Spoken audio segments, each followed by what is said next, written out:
Today's topic is favorite red-flowered plant. It is red buckeye, otherwise known as Aesculus pavia.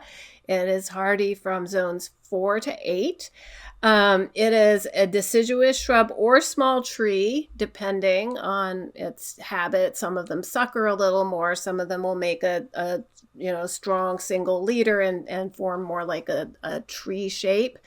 It gets 12 to 15 feet tall and wide. I feel like I have seen them bigger than that out in the world. It grows best in full sun to partial shade, moderately moist, well-drained soil. Moisture is especially, everything likes moist soil, but for this species, it really, if it gets too hot and dry, it just starts to look a little tired, especially the foliage. And generally for this plant, it's super happy in spring and early summer, but if you have a long, hot, dry summer, it will start to look a little bit tired by the end of summer. It's native to the eastern and southern U.S., as far west as Illinois and East Texas, so it has really quite a large range. I think some of the maps that I saw extended up into south central Canada, sort of between the Great Lakes, that kind of part of Canada. Late spring flowers, and they are an amazing true crimson red, just the perfect color that the hummingbirds love. And those flowers emerge right around the time that the hummingbirds start showing up for us, and that is mid to late May. It has compound foliage. It's a nice dark green, and the leaflets are arranged in a palmate shape. And they have prominent ribs, and they're a little tiny bit glossy. So that adds some extra interest too. And some of the stems and petioles pick up that red color that's in the flowers. We actually saw this plant at the New England Botanic Garden at Tower Hill around Memorial Day last year when we were there. And at that time, I had just bought one of these little baby red buckeye, and I had planted it out by the road, and the deer immediately ate all the flower buds off it.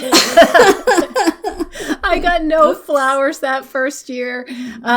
So what I did, this is something to keep in mind if you plant something and realize right away that it is in the wrong place. That's the best time to move a plant. It's the first season. So I did that. I waited until the end of the summer, and I moved it off the deer path. Nice. That's good. Brought it in a little closer for a little more protection. Yes. And the deer left it alone. And I did get flowers this year. So that's good. Nice. My 2-year-old plant is a little bit taller than me. So it's about 6 feet tall. And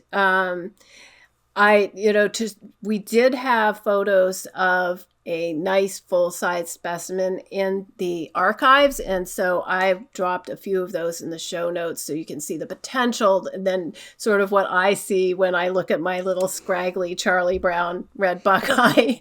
It'll get there someday. It'll get there. And what I love about it is a very unusual color for a spring flowering tree, and the bigger that's a great point. Yeah. Like red flowers, for the most part, we've been talking about, this is summer. This is the color of summer. It is. Yeah, less common with most spring flowers. I don't know, pink, yellow.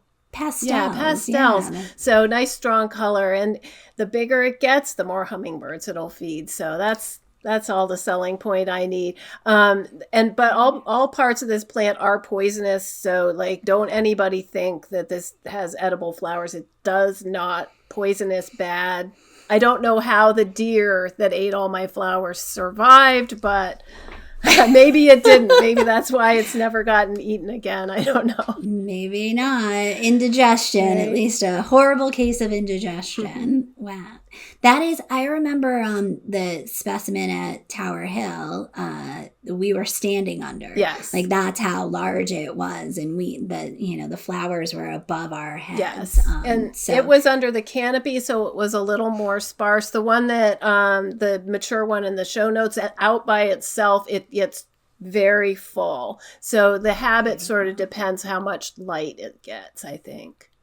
Beautiful. I worked with a nurseryman years and years ago too, who had recommended this Aesculus as a good street tree because it's got a very polite habit. It doesn't have aerial roots that kind of push up sidewalks or driveways or anything like that. And I guess it's very tolerant of a lot of urban pollution too. So just throwing that out there. I don't have experience with that, but I have noticed that around our state, here, there, and everywhere now, you will see that it is a tree that's becoming popular in traffic circles and things like that. I think for just that reason, that it does well in those conditions. Yeah, and not all trees do. I did have it, like that was where it was for me. It's like right out by the street, but too much deer traffic on our street.